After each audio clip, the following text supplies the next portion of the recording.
اور پھر حسین نے کہا کہ یہاں سے وہاں تک میری جنگ ہے، اور اگر تمہیں شجاعت دیکھنی ہے تو ایک ایک آؤ، اور اگر سب مل کر لڑنا چاہتے ہو تو پھر دیکھو ہم حملہ کرتے ہیں۔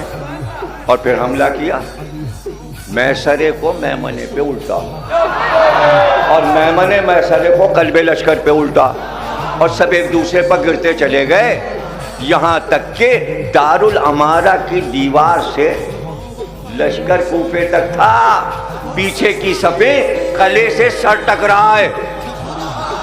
جب پیچھے ریلا گیا تو سب پیچھے کی طرف دھکیلے گئے اور ایک دوسرے پر پیچھے کی طرف گر گئیں صفیں، تو کوفے تک اثر گیا، میدان خالی ہو گیا۔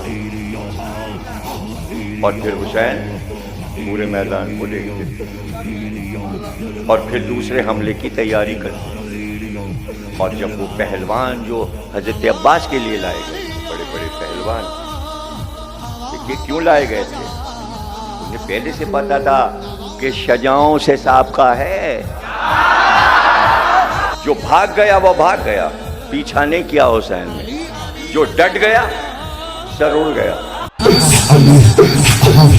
جو بھاگ گیا وہ بھاگ گیا۔ یعنی عالم یہ تھا بھاگنے کا کہ راستہ بند تھا، جس طرف سب بھاگ رہے ادھر کیسے بھاگے،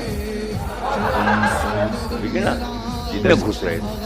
تو بات سوچیے کتنے خود ایک دوسرے کے گھوڑوں کے پیروں کے نیچے آ کے مر رہے تھے، ایک دوسرے پہ گر کے مر رہے تھے۔ اچھا اسی طرح بھاگ رہے تھے جدھر سارا لشکر بھاگ رہا تھا، تو جو ادھر والے تھے وہ فرات میں ڈوب کر پیر کر گھوڑے کو ڈال کے دریا کے پار نکل گئے، جان تو بچے۔ زہرا کا لال قید میں، علی کا شیر لڑ رہا ہے۔